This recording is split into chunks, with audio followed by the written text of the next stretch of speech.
Welcome D&D players far and wide, and thank you for stopping by. Today we're going to talk about 3 powerful tips that will help you level up how you play D&D mechanically.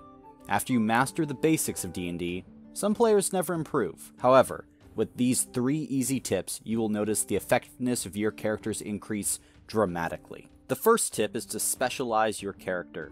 D&D is a team game. Most sessions will be you and your friends together. This means your character doesn't need to be great at everything. Specialize. Be good at 2 or 3 things, rather than trying to cover every possible scenario yourself. It doesn't matter if you have a strength of -1 if you're a mage.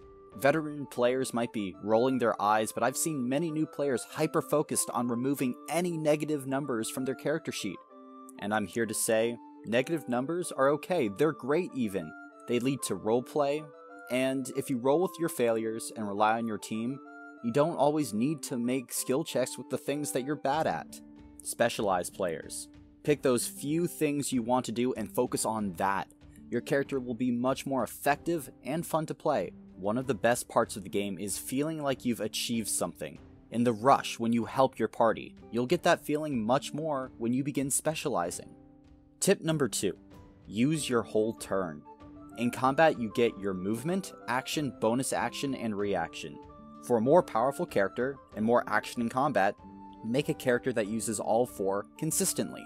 Since every character uses their action and movement often, this mainly involves using more bonus actions and reactions on a round-to-round basis. Every class can use bonus actions and reactions to some degree, so make sure you look for feats, abilities, and spells that make use of these things. Tip number 3. Combo. Your allies have cool abilities too! Better yet, they can help you. Before or during sessions, talk with other players and compare character sheets. Work together, and see if there's anything that synergizes well. Tactically, a rogue benefits if a fighter is next to an enemy, because the rogue then gets their sneak attack. So, if you're a rogue player, talk through this fact with a frontline player, so that you can get more sneak attacks. In one campaign I ran, after turn 1 of combat, the characters always closed their eyes after their turns. This was because they knew the bard was going to be casting Hypnotic Pattern.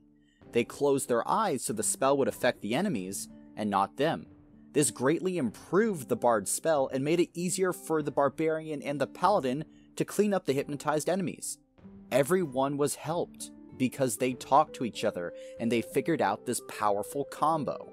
There are many more player tips, but these 3 you can implement into your games right away, no matter what level character you have or how new to the game of Dungeons & Dragons you are. If you want to see more content like this, please click the subscribe button. And also, thank you for entering the dungeon.